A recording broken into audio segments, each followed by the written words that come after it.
నడుమ గమ్మతి ఇచ్చంత్రాలు వైరల్ అవుతున్న వీడియోలు గిట్లా తీరు వార్తలతో మన మైక్ టీం ముచ్చట్లు తయారుగా ఉన్నాయి. చలో సుషిదం పాండ్రి. అందుకంటే మొదలైతే హెడ్లైన్స్.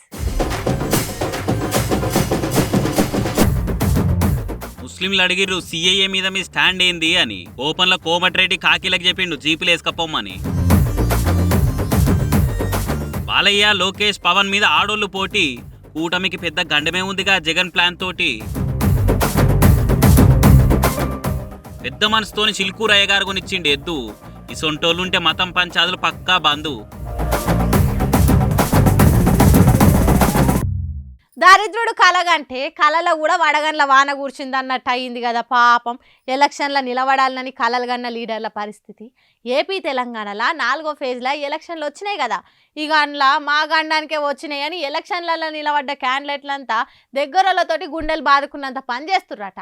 ఈ 2.5 నెలలు ఓటర్లను కార్యకర్తలను ఎట్లా మేపాలి ఎట్లా సాదాలని జుట్టు విక్కుటురట. కమ్సే కమ్ ఏపీ తెలంగాణలో 1000 మంది ఉన్న ఊర్లే సర్పంచ్గా నిలబడితేనే 10 లక్షల నుంచి 50 లక్షలు ఖర్చు వస్తుంది. ఇక ఎమ్మెల్యేగా నిలబడితే తక్కువలో తక్కువ 50 కోట్లు ఖర్చు పెట్టింది ఎవ్వరు గెలవకుండా అయిపోయింది పరిస్థితి. ఎంపీ అంటే దగ్గర 70-80 కోట్లు పెట్టింది గెలిచే ముచ్చట్నే లేకుండా అయింది. ఏపీ తెలంగాణలో 4వ పేజీలో ఓట్లు వచ్చే వరకు చాలా టైం పడుతుంది. ఈ 2.5 నెలలు ఓటర్లను కార్యకర్తలను ఎంబడి తిరిగినోళ్ళని మేపుడంటే ఖజానాకు శీద్రం పడుతుందని ఒళ్ళ ఏడుస్తారట లీడర్లు. ఎంపీగా నిలబడ్డన్న సంతోషం ముంగట ఖర్చు భయం చూసి ఆ సంబరం అంతా ఆవిరైపోతుందట. మన ఎలక్షన్ కమిషన్ వాళ్ళు ఇచ్చిన ఖర్చు పరిమితి ప్రకారంగా చూస్తే ఒక్క రోజుల్ని వాళ్ళు ఇచ్చిన లిమిట్ అయిపోతుంది. కడమయాన్ని లెక్కలకు రాకుండానే ఖర్చు పెట్టాల్సి ఉంటది. సపోజ్ ఎన్నికల సంఘం అభ్యర్థులకు ఖర్చు పెట్టుకునే తందుకు ఇచ్చిన పరిమితి 90 లక్షలు. ఆ ఒక్క రోజు పెద్ద లీడర్లతోటి బహిరంగ సభ పెడితే ఈజీగా 2-3 కోట్లు లేచిపోతాయి. తక్కువలో తక్కువ రోజు ప్రచారం చేయాలంటేనే 10 లక్షలు దాటుతుంది ఖర్చు. ప్రచారానికి టోపీలు, ప్రచార సామాగ్రి, బండ్లు, ఇంధనాలు, పాంప్లెట్లు, బ్యానర్లు, సోషల్ మీడియాల క్యాంపెయినింగ్లు, మెయిన్ మీడియాల యాడ్లు ఇచ్చుడు ఒకెత్తంటే అసోసియేషన్లకు, గ్రూపులకు, సంఘాలకు తలింత అని ముట్ట చెప్పే వరకు అది గుది బండ అవుతున్నది. అందుకేనేమో లీడర్లు ఈసారి ఖర్చుకు మస్తు భయపడి గుండెలు బాదుకుంటుర్రట. రైతులకి ఏందో ఈ గోస ఎన్నడు పోతుందో గాని రైతు ఉట్టికే కష్టాల పుట్టుకున్నది. ఎన్ని ప్రభుత్వాలు మారినా లీడర్ల తలరాతలు మారుతున్నాయి గాని రైతుల తలరాతలు మాత్రం ఎప్పటికీ మారతలేవు, మారవు కావచ్చు.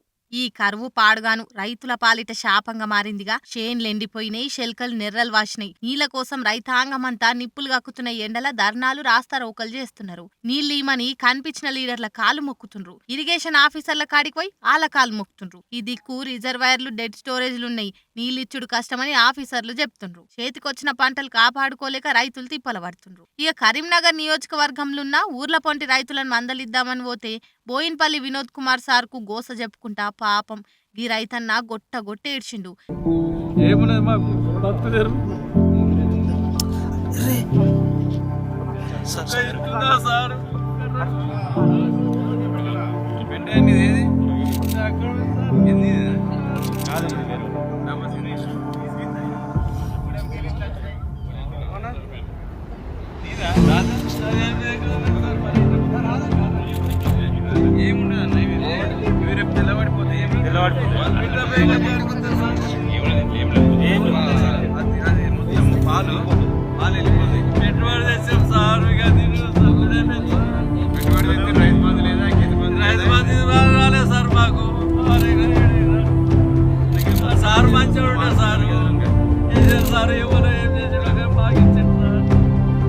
ఎంబటే మంత్రి తుమ్మలకు ఫోన్ చేసి రైతుల పరిస్థితిని చెప్పిండు వినోద్ సారు.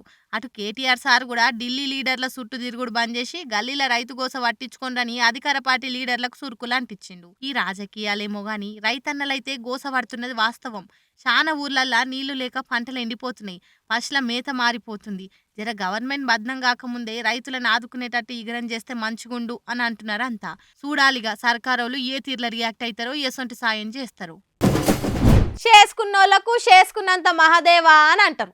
కార్పాట అధికారంలో ఉన్నప్పుడు గొంతెత్తే ప్రతిపక్షమే ఉండొద్దు, ప్రజా సమస్యలు చెప్పుకునే ప్రజా సంఘాలే ఉండొద్దు అన్నట్టే ఉండే పాలన అని మస్తు మంది తిట్టిపోసిండ్రు. ఇక ప్రతిపక్షమే లేకుండా చేయాలని ఆనాడు కేసీఆర్ సారు కాంగ్రెస్ ఎల్పీని కార్పార్టీలో కలుపుకున్నాడు. న్యూటన్ లా ప్రకారంగా మీదికి ఎగిరిన ప్రతి వస్తువు కిందికి జారి పడుతుంది అన్నట్టు అప్పుడు అధికారం ఉందని ప్రతిపక్షం లేకుండా చేసిండ్రు. ఇప్పుడు గదే రిటర్న్ గిఫ్ట్ ను కాంగ్రెస్ వాళ్ళు ఇద్దామని స్కెచ్ చేస్తుండ్రట. చెర్పక్రా షెడేవు ఉరకక్రా పడేవని ఉత్తగానే అన్నరా? కేసీఆర్ సార్ అధికారంలో ఉన్నప్పుడు ప్రతిపక్షమే లేకుండా చేయాలనుకున్నాడు. ప్రజా సంఘాల గొంతు నొక్కిండు, ధర్నా చౌక్లు వీకి వాడేసిండు, గొంతు ఎత్తొద్దని కుత్క మీద కత్తి పెట్టినట్టు చేసిండు. కాలం గిర్రున తిరిగింది. అధికారం పోయిందని ఇప్పటికీ కేసీఆర్ సార్ మీద చాలా మంది మండిపడుతుంటారు. అయితే ఎట్లయితే సార్ కాంగ్రెస్ వాళ్ళను బీఆర్ఎల్పీల విలీనం చేసిండో అదే తీరులో బీఆర్ఎల్పీని కాంగ్రెస్ లో విలీనం చేసుకొని రిటర్న్ గిఫ్ట్ ఇచ్చి షెల్లుకు షెల్ అనిపించుకోవాలని చూస్తుందట CM Revanth Reddy sir. High command కూడా గ్రీన్ సిగ్నల్ ఇచ్చిందట. మొత్తం 30 మంది ఎమ్మెల్యేలు కారు దిగి కాంగ్రెస్ లో కలిసేందుకు సిద్ధమైనరట. ఇప్పటికే చర్చలంతా కథమైనాయట. లోక్సభ ఎన్నికల లోపట్నే ఈ ఆపరేషన్ అంతా కథం చేద్దాం అనుకుంటున్నారట. అందుకే మొన్న గేట్లు తెరిచినమని సీఎం సారు ఇండైరెక్ట్ గా హింట్ ఇచ్చిండు అని అంటున్నారు అంతా. చూడురి ఎవ్వరు దాలకే దాలుగుతుందంటే గిదేనేమో. ఆనాడు కార్ పార్టీకి సంపూర్ణ మెజారిటీ ఉండే, అయినా కూడా రాజకీయ పునరేకీకరణ, బంగారు తెలంగాణ అన్న స్వీట్ కోటింగ్ మాటలతోటి ప్రతిపక్షమే లేకుండా చేసుకుంటూ కేసీఆర్ సారు. ఆ అణచివేతనే ఇవాళ తిరుగుబాటై సార్నుగా ఆటేసింది. ఇవాళ సమాజాన్ని ఫేస్ చేయకుండా అవమాన భారంతో ఇంట్లోనే కూసునేటట్టు చేసింది. ఒకనాడు రాజసం అనుభవించిన కేసీఆర్ సారు ఇప్పుడు ముఖం చాటేసుకునేటట్టే చేసిందని అంటున్నారు రాజకీయ పండితులు. ఈసారి పిఠాపురమే తెలుగు రాష్ట్రాలల్లో హాట్ నియోజకవర్గం అయ్యేటట్టున్నది.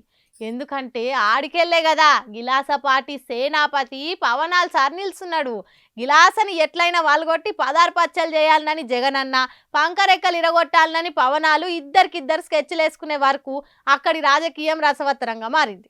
పవనాల్ సారు పిఠాపురంకెళ్ళి ఎమ్మెల్యేగా అదృష్టాన్ని పరీక్షించుకోబోతుండు కదా.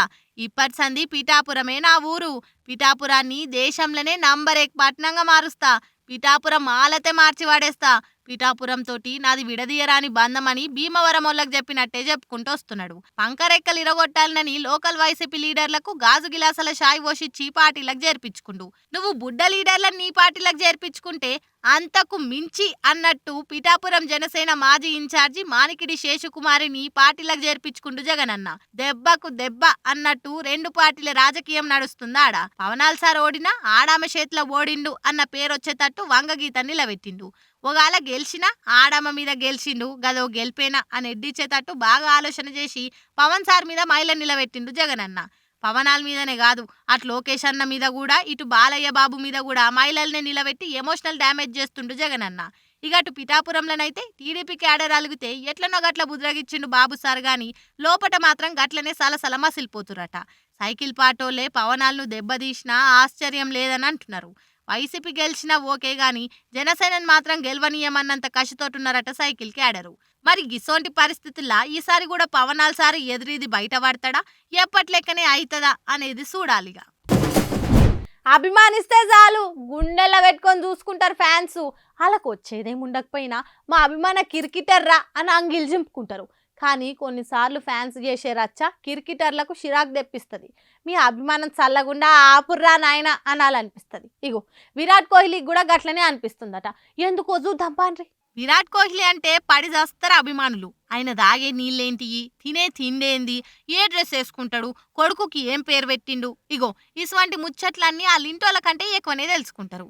విరాట్ కూడా అభిమానులను మంచిగానే చూసుకుంటాడు. అయితే కొన్నిసార్లు ఈ ఫ్యాన్స్ చేయబట్టికే ఇబ్బంది పడవలసి వస్తుందట కోహ్లీ సార్కు. ఆయనను ఫ్యాన్స్ ముద్దుగా కింగ్ కోహ్లీ అని పిలుచుకుంటారు. అది నచ్చుతలేదట కోహ్లీకి. అరే బాబు దయచేసి నన్ను కింగ్ కోహ్లీ అని పిలవకుండ్రయ్యా సామి, ఎందుకంత లేపుతుండ్రు, నన్ను మామూలుగానే ఉండనియుండ్రి. ప్రతిసారి మీరు ఇట్లా నన్ను కింగ్ కోహ్లీ అని పిలుస్తుంటే నాకు చాలా ఇబ్బంది అవుతుంది. కానీ మీకేం చెప్పాలనో ఎట్లా చెప్పాలనో సమజైతలేదు. కానీ చెప్పక తప్పలేదు కాబట్టి చెప్తున్నా, ప్లీజ్ అర్థం చేసుకోండి. నేను కింగ్ను కాదు, ఓన్లీ విరాట్ కోహ్లీని మాత్రమే. దయచేసి నన్ను కోహ్లీ అని పిలిస్తే సరిపోతుంది అని రిక్వెస్ట్ చేసిండు. చూసిండ్రా, ఫ్యాన్స్ అంటే గల్లా ఎగరేస్తట్లుండాలే గాని గిట్లా ఇబ్బంది పెట్టేటట్లు ఉండొద్దు అనేది తెలుసుకుంటే అటు కోహ్లీకి ఇటు అభిమానులకు మంచిది. చూడాలి మరి ఫ్యాన్స్ కోహ్లీని ఎట్లా అర్థం చేసుకుంటారో. అభిమాన క్రికెటర్ చెప్పిండని వినిపించుకుంటారా, లేక సురుకులు పెట్టిండని అలుగుతారా? నిన్ను కోసినా రక్తం ఎర్రగానే ఉంటుంది, నన్ను కోసినా ఎర్రగానే ఉంటుంది. అయినా కూడా కులం మతం అనుకుంటా బట్టలు చింపుకునేటోళ్ళు ఇంకా మోపైరి దునియాల. కానీ అందరు అట్లనే ఉండరు. పైసకు కాకుండా మనుషులకు ఇలువిచ్చేటోళ్ళు కూడా ఉన్నారు కొన్ని జాగలల్లా.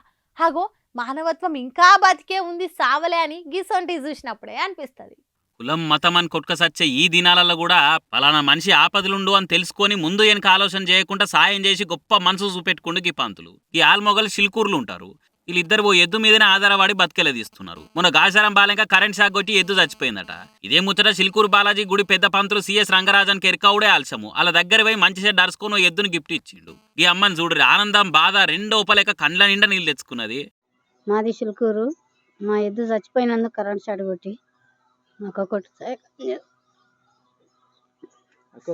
స్వామి గారు పిలిచి మాకు బతుకు తెరివే కరువైంది అనుకునే ఇలా దేవుని లెక్క వచ్చి మమ్మల్ని ఆదుకున్న స్వామి అని పంతుల దగ్గర చెప్పుకుంటే ఆల్మొగలు మస్తు బాధపడ్డారు. నీ రుణం ఎన్నటికీ మరవలేమయ్యా అని మనసు నిండా దండం పెట్టుకొని ఎద్దును తీసుకొని వెళ్ళిర్రు. చూసిరా కులం మతం అని కొట్టుక సచ్చే మనసుల నడమ బతుకుతున్న ఈ రోజులల్లా మతంతో సంబంధం లేకున్నా పలానా కుటుంబం ఆపదలుందని ఎరకగానే ఆయనకు దోషిన సాయం చేసిండు. నువ్వే ఆ దేవుని రూపాలనే వచ్చి ఒక కుటుంబం కడుపు నింపినవయ్యా. ఎలా కాలం గిట్లనే మంచి మనసుతో సల్లగా బతకాలే అని పెద్ద పంతులు మెచ్చుకుంటారు ఈ ముచ్చట ఎరికైన వాళ్ళు. బీఆర్ఎస్ వాళ్ళు అప్పుడు ఊక అంటుండేగా గీ తమిళిసాయి మేడము బీజేపీ లీడర్ లెక్కనే చేస్తుందని.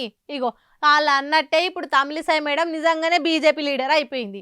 తమిళిసాయి మేడం నాయకత్వం వర్ధిల్లాలి అనే సప్పుడు నడుమ కమలం పార్టీ కాండువా మెడలేసుకొని మురిసిపోయింది. గవర్నర్ కొలువుకు మస్తు మర్యాద ఉంటది, అందరిలో పెద్దరికం ఉంటది, ఓ రకంగా రాష్ట్రాన్ని శాసించే పవర్ ఉంటది. ఏమన్నా మాజీ గవర్నర్ తమిళిసాయి మేడం మామూలు పవర్ చూపెట్టిందా? కేసీఆర్ ను చూసి పైసా మందం కూడా భయపడలేదు. నన్ను లెక్క పెట్టకుంటే నేను లెక్క పెట్టా అని బల్ల గుద్ది బరాబర్ చెప్పింది. ఏమేం చేయాలనో అవన్నీ చేసి గవర్నర్ గిరి అంటే ఎంత పవర్ఫుల్ చూపెట్టింది. అందుకే బీఆర్ఎస్ వాళ్ళు ఆమెకు దుష్మన్ లెక్క చూస్తుండే. ఏ మేడం తమాం బీజేపీ కార్యకర్త కంటే ఘోరంగా చేస్తున్నావు అని విమర్శిస్తుండే. మామూలుగానైతే గవర్నర్ దానికి వచ్చిరంటే మళ్ళా రాజకీయాల మొఖాన ఓరెవ్వరు రిటైర్మెంట్ కి ఇది ఒక ఎంట్రీ లెక్క అనుకుంటారు. కానీ తమిళిసాయి మేడం అట్లా కాదు. బీఆర్ఎస్ వాళ్ళ చేతిలో బీజేపీ లీడర్ అని ఎట్లయితే ముద్రేసుకున్నదో అదే కంటిన్యూ చేయాలని అనుకున్నది. ఎవరు ఊహించకుండా మళ్ళా రాజకీయాలకు పోయి కమలం కాండ్వా కప్పుకున్నది. తమిళనాడు బీజేపీ అధ్యక్షుడు అన్నామలై సమక్షంలో సెంట్రల్ మినిస్టర్ కిషన్ రెడ్డి చేతుల మీదకెళ్లి బీజేపీ తీర్థం తీసుకున్నది. తమిళిసాయి మేడం అంతకు ముందే బీజేపీ లీడరు. అంత ముందోసారి బీజేపీ ప్రెసిడెంట్ కూడా పనిచేసింది. లోక్సభ ఎలక్షన్లలో పోటీ చేస్తేందుకు గవర్నర్ గిరికి రాజీనామా చేసి కమలం పార్టీకి జైగొట్టింది. తమిళిసాయి మేడం మళ్ళా బీజేపీలో చేరికేందుకు కమ్యూనిస్ట్ పార్టీలు డీఎంకే పార్టీలు ఘోరంగా విమర్శిస్తున్నాయి. ఇగో గిసొంటోలకు గవర్నర్ పదవులు ఇచ్చి పంపిస్తారు అని కామెంట్ చేస్తున్నాయి. బీజేపీ కూడా వాళ్ళ కామెంట్ తిప్పుకొట్టింది అనుకోరి. కానీ తమిళిసాయి మేడం గవర్నర్ కు ముందు గవర్నర్ తర్వాత బీజేపీ లీడర్ అనే ముద్ర అయితే తుడిపేస్తే పోదు కదా. కోమటిరెడ్డి సార్కు మస్తు కోపం వచ్చింది. ప్రశ్నిస్తే నువ్వెవడవయ్యా నన్ను ప్రశ్నిస్తేందుకు అని ఉల్టా ప్రశ్నించి ఉక్కిరి బిక్కిరి చేసిండు. మర్యాద లేదు పాడలేదు నీకేం చెప్పాలి అన్లా ఇది తీసుకుండు. ఎక్కువ తక్కువ మాట్లాడితే తీసుకుపోయి బొక్కలేయుండ్రు అని పోలీసు వాళ్ళకి చెప్పి హీట్ పుట్టించిండట. ఇక ఓసారి ఇటు చూడుర్రి. కోమటిరెడ్డిని సార్ను ఎవరో ఒక ఆయన ఏదో క్వశ్చన్ చేస్తున్నాడు. చూస్తే ఆయన మెడలో ఎంఐఎం పార్టీ కండువ ఉన్నది. పార్టీ కండువ వేసుకున్న వాళ్ళకి ఏం చెప్పాలని ఆయన కోమటిరెడ్డి చెల్పో అన్నాడు. నేను ఎంఐఎం కార్యకర్తననే తర్వాత అంతకంటే ముందు నేను ఒక మనిషిని, ఈ దేశ పౌరుణ్ణి, మర్యాద ఇచ్చి మాట్లాడని గట్టిగానే అన్నాడు ఆయన. తెలిసినడో తెలియకనడో కానీ కోమటిరెడ్డి సార్కు అసలు ఏం సంబంధం కాలేదట. ఏంది నీ కథ గట్టినే నా మాట్లాడేదని అడిగితే నువ్వేంది అని బట్టి ఆ కండువా మెడలు వేసుకున్న ఆయన అరే బాబు నోరు మూసుకొని గట్టిగా గదమాయించి గుడ్లు గురకాయించిందట.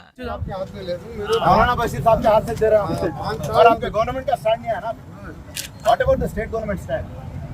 There is no resolution passed. एक मिनट जरूर मैं बच्चे हमारे से बात करो आप नहीं बात करो तो क्या है आप हमारे को गवर्नमेंट का स्टैंड बोलो you have to give your stand here 2 दिन हो गए ना 2 दिन है बराबर है एमएम के कहीं नहीं बात कर सिटीजंस ऑफ इंडिया सिटीजन और हमारे से बात करो तुम रेस्पेक्ट दो हमारे you who are you to give me respect MM के तरफ से who are you to give me respect you who are you to give me respect ఇంతకీ కొట్లాట ఏందనంటే సిఏఏ మీద కాంగ్రెస్ సర్కార్ స్టాండ్ ఏంది అని మంత్రి కోమటిరెడ్డి సార్ని అటకాయించి అడిగిరట ముస్లిం లీడర్లు. ఇక వాళ్ళట్లా అడిగే వరకల కోమటిరెడ్డి సార్కు ఎక్కలేని కోపం వచ్చిందట.